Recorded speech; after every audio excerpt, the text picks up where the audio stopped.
చూడండి ఇవాళ టమాటా కొత్తిమీర పచ్చడి అయితే చేస్తున్నాను ఫ్రెండ్స్. ఆల్రెడీ ఇవైతే మగ్గబెట్టేసాను నేను. ఆయిల్ వేసి ఇందులో ధనియాలు కూడా వేసాను.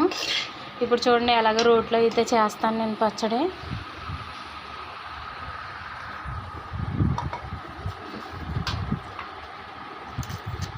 ఎల్లుల్లిపాయలు వేసానండి.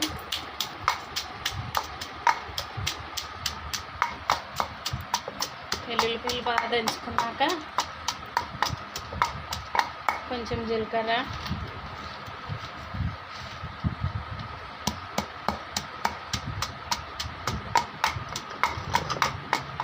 ఈ ఎండకి కూరల కన్నా పచ్చళ్ళే బాగుంటాయి. చక్కగా రోట్లో పచ్చడి బాగుంటుంది మిక్సీలో కన్నా. కచ్చా పచ్చా దంచుకుంటే చట్నీ రుసే బాగుంటుంది.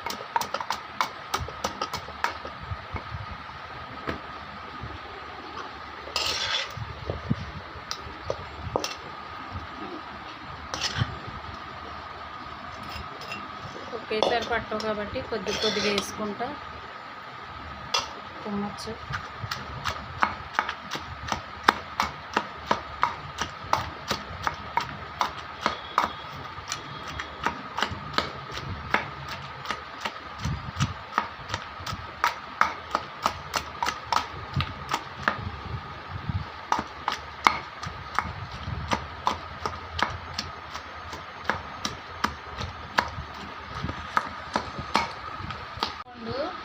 చింతపండు వేసుకోండి.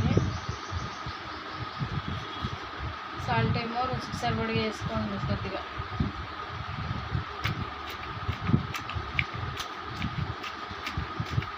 అన్నీ వేసుకొని ఇలా బాగా దంచుకుంటే, మగ్గేటప్పుడు వేసాను కొద్దిగా సరిపోదని మళ్ళీ వేసాను అన్నమాట. ఇలా మెత్తగా దంచుకొని కచ్చాపచ్చగా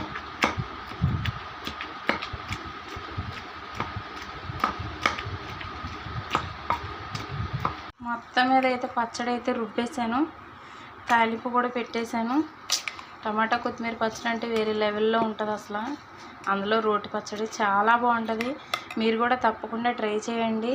ఎండాకాలం చికెను మటన్ కన్నా పచ్చళ్ళే తినండి, చాలా బాగుంటుంది. ఓకే ఫ్రెండ్స్, మీకు నచ్చితే కనుక లైక్ చేయండి, షేర్ చేయండి, తప్పకుండా సబ్స్క్రైబ్ అయితే చేయండి ఫ్రెండ్స్.